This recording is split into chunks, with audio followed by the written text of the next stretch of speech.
Okay, Oh, wait. Let me take a picture of this thing. One second. Before we start doing that. Oh, no. Damn, I'm trying to get a picture of it. Got a darn video. do we go ahead and start, or do we just wait? Oh, you know what? Here, hold on a second. Oh, man. Is that? You switch to the camera button to take a photo. Yeah, I know. That's pretty wild, man. So he's upstairs doing that stuff. I'm just gonna make a tilting idle thing. Now, if you want, you can press those buttons. What I'll do is I'll just film that. I just love how, like, while I'm waiting, I'm doing the whole video game idle thing. Okay, here. I'm gonna ring him right now. Okay, wait and go. Say, Chuckles. Hello there. You know, the gang and I worked pretty hard in those early years to get our Delco enterprise up and going. Sure you did, you're a Men slacker. we pulled together from Hey. NCR called me boss.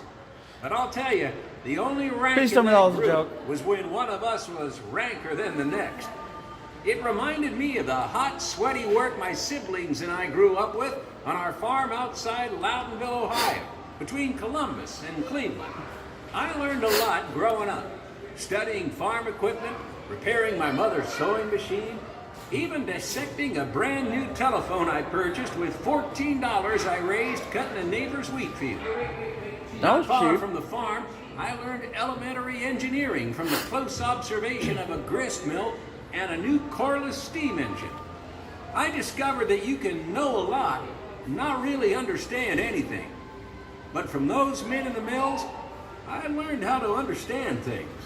I'd say my education was a combination of academic basics and practical mechanics. I started teaching school at age 19, and then went on to Worcester College and the Ohio State Engineering College. During All right, those clam up. years, Let me I hear was you talking having some smack flare-ups about of an eye these. ailment and headaches. So You I have to would wait till take till he's time done. off from school to rest.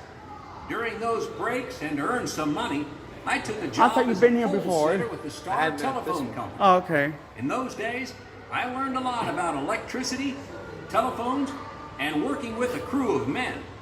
I learned a lot in my first 28 years.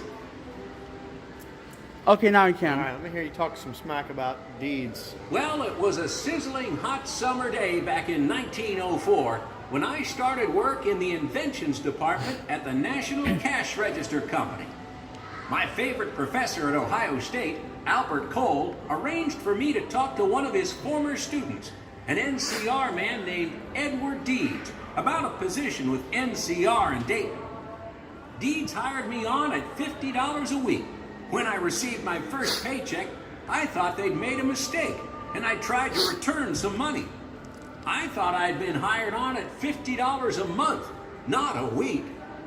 For someone like me, who had been working as a school teacher at $250 a year, $50 a week was a lot of money. But I'd say I earned my pay at the NCR. I developed an electrical motor for an electrical cash register that Edward Deeds had come up with. And with Richard Grant, I invented the OK telephone, a credit approval system that ties a store telephone to a solenoid-activated stamping device that lets one clerk approve credit sales anywhere in a store. Bill Christ and I developed an entirely new cash register, the Class 1000, in just 6 weeks. And I oversaw the development of the famous Class 2000, which became the mother of the counting machines. Not too bad, I'd say, for only being at the cash for 5 years. Oh, and in case you're curious, it was while I was there that my colleagues started calling me Boss Cat. David, you ready for the third one? Then we're just going ahead and hit play on it. What? You know, back when I worked in this barn, there were 100 horses in America for every automobile. But I always knew that the automobile was going to put the horse out to pasture. Automobiles could be cheaper to own and operate, more reliable, and cleaner, if we could just overcome a few problems with them. One of the biggest problems was that they were so difficult to start. You'd stick a hand crank in the front of the engine and you heave and hope. It was a dangerous thing to do.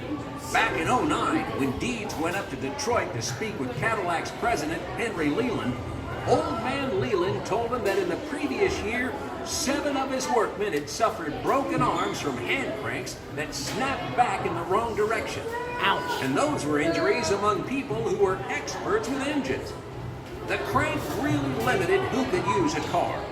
I recall that back in '08, the mayor of Cincinnati, Mark Bright I think his name was, even said that no woman was physically fit to operate an automobile.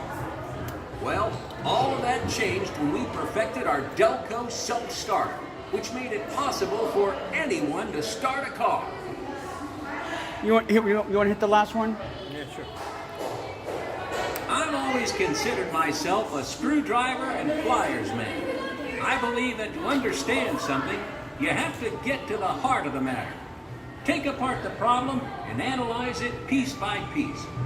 And that's just what we've done here. I had the good fortune of working with a fine group of men in our various Delco endeavors in this barn, and I can tell you that success doesn't come easy.